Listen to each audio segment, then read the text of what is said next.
عليكم ورحمة الله وبركاته.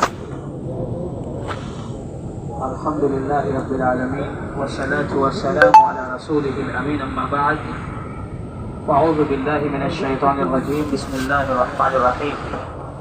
قل هو القادر على أن يبعث عليكم عذابا من فوقكم أو من تحت أرجلكم أو يلبسكم شيعا ويذيق بعضكم بعض بعض. محترم بزرگوں، نوجوانوں، دوستوں اور ساتھیوں، اللہ کے فضل سے آج ہم اور آپ نے تراویح کی نماز میں 7واں پارہ مکمل سنا، جس میں سورہ مائدہ کا کچھ حصہ جو باقی رہ گیا تھا وہ مکمل ہوا. اس کے بعد سورۃ الانعام کا اکثر اور بیشتر حصہ پڑھا گیا. کچھ حصہ اس کا 8ویں پارے میں ہے جو انشاءاللہ ہم لوگ کل سماعت کریں گے. محترم ساتھیوں، سورۃ المائدہ جو آج مکمل ہوئی، سورہ مائدہ کا نام سورہ مائدہ کیوں رکھا گیا؟ وہ اس لیے کہ اس سورہ کے اندر اللہ تبارک و تعالیٰ نے بیان فرمایا ہے کہ عیسیٰ علیہ السلام کے شاگرد جن کو حواری کہا جاتا ہے، انہوں نے مطالبہ کیا، عیسیٰ علیہ السلام سے کہا کہ اگر تمہارے رب کے بس میں ہے تو ہمارے لیے آسمان سے مائدہ دسترخوان اتارو تاکہ ہم اس میں سے کھائیں پئیں اور یہ ہمارے لیے اطمینان کا ذریعہ بن جائے. آپ مطالبہ کرو کہ آسمان سے ہمارے لیے دسترخوان اترے. تو عیسیٰ علیہ السلام نے اس وقت انہیں تنبیہ کی، ڈانٹا کہ دیکھو اس طرح کے مطالبات ایمان والوں کا شیوا نہیں ہے، ایسے کام مت کرو، اللہ سے ایسے مطالبات نہیں کیے جاتے ہیں. لیکن بہرکیف قوم کے لوگوں نے، حواریوں نے شاید نہیں سنا، تو عیسیٰ علیہ السلام نے اللہ تعالیٰ سے کہا انزل علینا، اے اللہ ہمارے لیے مائدہ اتار دے، دسترخوان اتار دے. تو اللہ تبارک و تعالیٰ نے عیسیٰ علیہ السلام کی یہ بات سنی، جب کہا کہ دسترخوان اتار دے اللہ، تاکہ یہ دسترخوان ہمارے لیے، ہمارے اول و آخر کے لیے جو ہے ذریعہ بن جائے، نشانی بن جائے، عید کا دن بن جائے. اس طرح کی بات عیسیٰ علیہ السلام نے جب کہی تو اللہ تبارک و تعالیٰ نے کہا عیسیٰ سنو، اگر تم چاہتے ہو یا تمہارے حواری چاہتے ہیں کہ میں آسمان سے دسترخوان اتار دوں تو یہ ہو سکتا ہے، لیکن یاد رکھنا اگر آسمان سے دسترخوان ہم نے اتار دیا اور اس کے بعد یہ قوم نافرمان بن کر رہی تو میں ایسا عذاب دوں گا، ایسی سزا دوں گا کہ اس سے پہلے کسی کو ایسی سزا نہ دی گئی ہوگی.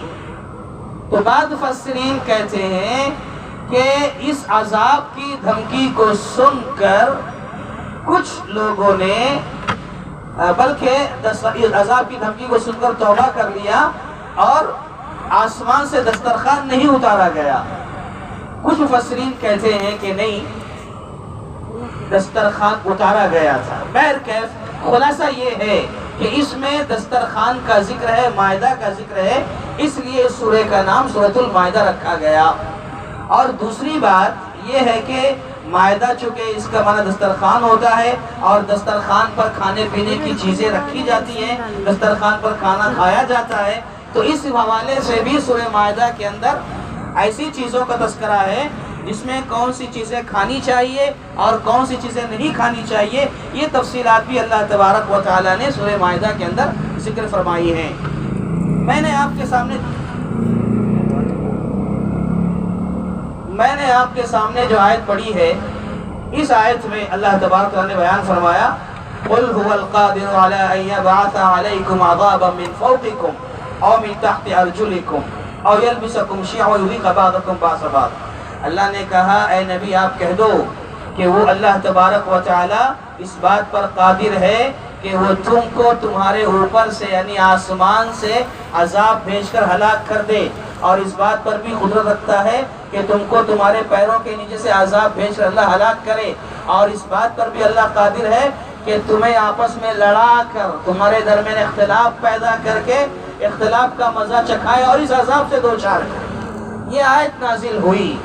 اس آیت کے پس منظر میں مفسرین کرام نے صحیح مسلم کی اس روایت کو ذکر فرمایا ہے کہ پیارے نبی صلی اللہ علیہ وسلم نے اللہ تعالیٰ سے دعا فرمائی، کہتے ہیں میں نے 3 دعائیں کی، سألت ربی ثلاثا فأعطانی اثنتین ومنعنی واحدہ، میں نے 3 دعائیں کی جس میں سے 2 دعا قبول ہو گئی اور ایک دعا رد کر دی گئی۔ سألت ربی اللہ یہلک امتی بالزنا فأعطانیہا، وسألت ربی اللہ یہلک امتی بالغرق فأعطانیہا، وسألتہ اللہ یجعل بأسهم بینہم فمنعنیہا۔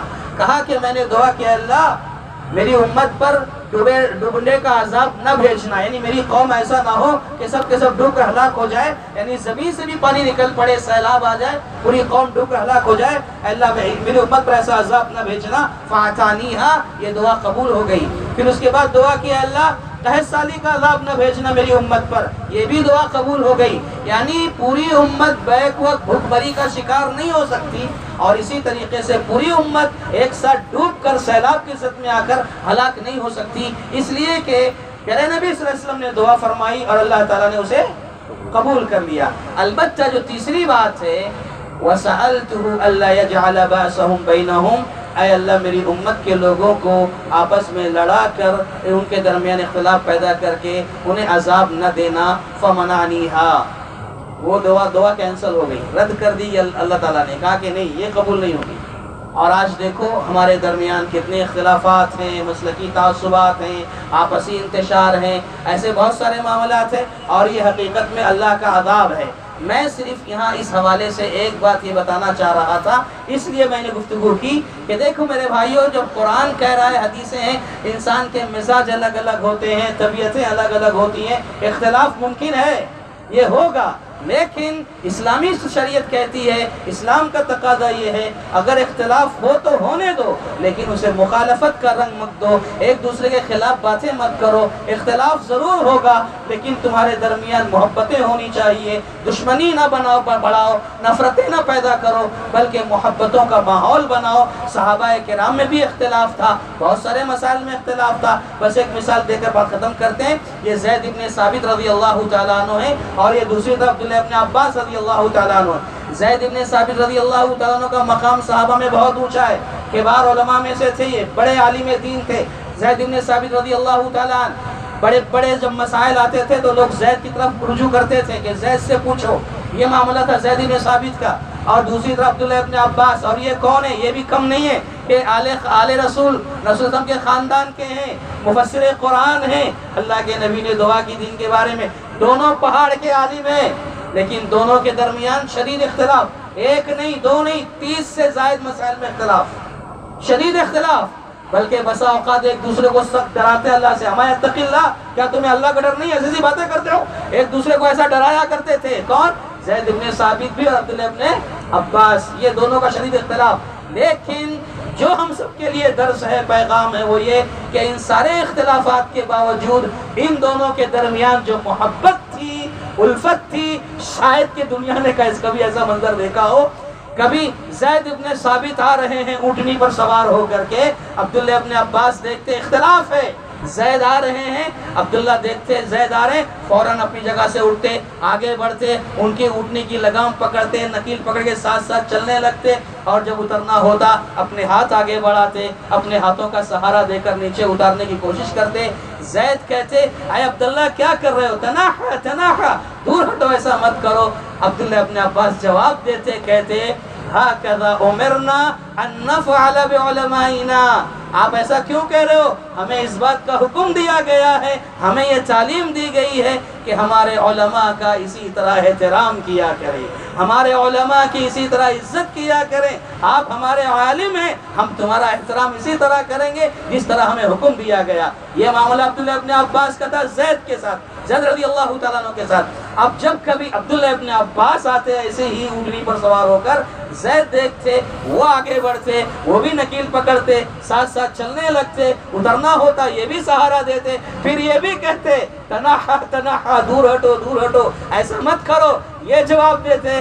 ایسا کیوں کہہ رہے ہیں؟ ہاکذا امرنا ان نفعل باہل بیت النبی صلی اللہ علیہ وسلم، ہمیں اس بات کا حکم دیا گیا ہے کہ اہل بیت کے ساتھ نبی کے خاندان والوں کے ساتھ ایسے ہی ان کی عزت کیا کریں، ان کا احترام کریں، اس لیے ہم ایسا کر رہے ہیں۔ اللہ اکبر، قربان جائیے، اختلاف کتنا ہے، شدید اختلاف ہے، لیکن محبت بھی کوٹ کوٹ کر بھری ہوئی ہے۔ اللہ کرے کہ ہمارے دلوں کو بھی اللہ جوڑ دے، ہمارے دلوں میں بھی اللہ تعالیٰ ایسی محبت پیدا فرما دے۔ آمین۔ وآخر دعوانا الحمدللہ رب العالمین۔